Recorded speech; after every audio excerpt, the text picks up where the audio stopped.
Welcome to the lesson, Valuing Our Future.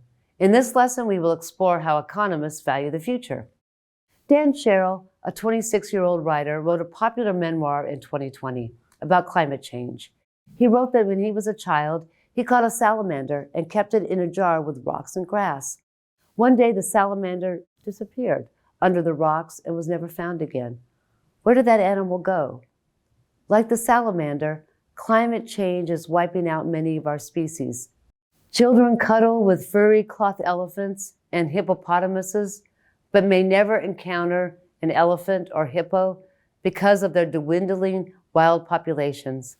In 2022, the UN Intergovernmental Panel on Climate Change argued the heat in the Earth's atmosphere, oceans, ice flows, and on land is irreversible, though there is still time to limit climate change. We have to move fast. Economists need to help society weigh the high current costs of aggressively reducing carbon dioxide and other greenhouse gas emissions to quickly improve air quality and stabilize global temperatures in 20 to 30 years. Economists need to help society weigh the future costs against the future benefits. How do they do that? Many familiar animals will be extinct in your great-grandchildren's lifetimes, and whole groups of humans will be in unlivable places racked by flooding, drought, and fires because of climate change. But how much are you willing to pay now to avoid that future? All public policy and human decisions are made in one way or another over the value of the future. Take the question of how much an individual invests now to get a benefit later. How much we are willing to give up now for benefits later depends on the discount rate. The concept of the discount rate is used to value things, actions, and developments in the future in terms of present values. Think of the interest rate as a discount rate. The rate determines how much you get paid for postponing something in the future. When your personal discount rate is low, you value the future as if it were the present. You don't discount the future very much. You will save and you will invest.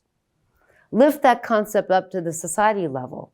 It means if the social discount rate is low, society values the future by valuing the things we will lose in the future as if that loss is happening now. A low discount rate creates urgency and justification for investing to mitigate the climate crisis. A salamander tomorrow is brought forward as if it is a salamander today. The discount rate connects us to the future. Getting the social discount rate right is important because policymakers use it as a guide to calculate future benefits against the current cost of mitigating the harms of climate crisis. An example is if you and society value a hippo in 10 years and you value it as $10,000, how much would you pay now to make sure that hippo exists?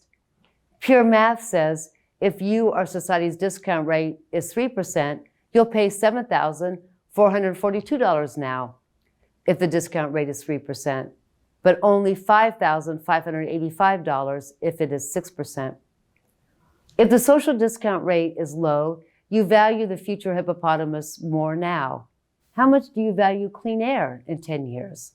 A lot more if the discount rate is low. A society with a low discount rate will spend a lot more now to clean the air and save that hippo. Researchers from the London School of Economics found that society needs low discount rates to pay the cost of reducing greenhouse gases. They found that those who argue against climate change use high discount rates to make their case. To know the social discount rate is to know everything. So the climate activist's trick is to bring the future forward. In other words, the passionate climate activist wants our society to have a lower discount rate. A lower discount rate values things in the future as larger than if we did not value the future. A society with a low discount rate sees the value of the forest existing in 20 years and will spend a lot now to mitigate the risks to those forests. That society doesn't mind paying high taxes because they will have something more valuable in the future. Society feels that tomorrow's hippo is today's hippo. A person who thinks of the welfare of their grandchildren's children probably has a lower discount rate than someone who can't imagine future generations. Two main elements determine a society's discount rate. One, a prediction about how abundant people will be in the future, and two, society's ethical framework. If you think future generations will be rich and the earth plentiful, current investments will multiply robustly and future generations don't have to be spared. They can afford to pay the price of environmental erosion when it comes up. The optimistic current generation doesn't spend a lot on climate mitigation. This view has a high discount rate and was economist John Maynard Keynes's position back in the 1940s. But the pessimistic and sad Dan Sherrill, that 26-year-old activist, and the Intergovernmental Panel on Climate Change realizes that the carbon dioxide we emit now will stay in the atmosphere for a very long time, heating up the earth and causing limitations on future generations. If you are like Dan and the IPCC, you think future generations will not be so rich. If you are coming to realize that the emissions we produce now will influence economic growth centuries into the future, your discount rate is falling fast. A low discount rate supports the view that we should act now to protect future generations from the impact of the climate crisis. A low discount rate implies a less rich future, and therefore the idea that future generations will not enjoy relatively large amounts of resources. A low discount rate implies that the well-being of our children and their children's children is brought forward and given more importance in cost-benefit analysis. Ethical considerations also determine the discount rate. What is just for future generations? Is it great news for advocates of climate mitigation that in one survey, most economists favored a low discount rate because of uncertainty and alternative ethical approaches? We economists are a conservative bunch, and we economists do understand the importance of investing to mitigate climate change. But a survey of hedge fund managers and the extraordinarily rich would yield a higher discount rate because they generally believe the economy will grow and grow so that future generations will have enough prosperity to pay for the costs that we impose now. The young writer, Dan Sherrill, sees a less abundant future, but that was not the typical view just a few decades ago. John Maynard Keynes, one of the world's most important economists of the last 200 years, also philosophized about the future. I mentioned him before. He was 47 when he wrote his version of Sherrill's memoir in 1930. That essay was called The Economic Possibilities of Our Grandchildren. The Great Depression had not started, the world economy was thriving, and the Second World War was nowhere in sight. Like young Sherrill, Keynes in his essay issues a call to action, but in a very different way. He calls us to live in the present and for economists and policymakers to care deeply about present conditions. He is exceedingly optimistic about the future.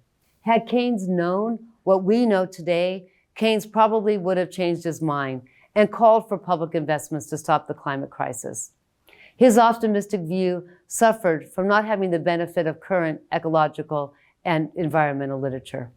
Our politics now is a tension between a call to consume now and hope that technology will save humanity in the future, to highly discount the future, and between Sherrill's plea and the IPCC to cut consumption now to save the future.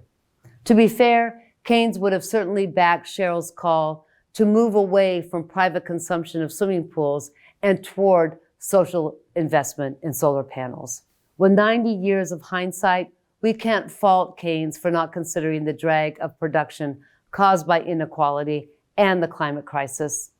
Keynes' discount rate may have been too high, but he, like Sherrill, had the same goal, to bring the future closer. Keynes writes in The Economic Possibilities to Our Grandchildren, "We economists should aim to improve our measures of the future. Remember that growth depends on equity and bring forward and more highly value our grandchildren's possible experience with the planet." In this lesson, we discussed how economists use a discount rate to value the future and the difference between the valuation of the future a century ago and today. In the next lesson, we will wrap up this module and our entire course with our final thoughts about the path forward.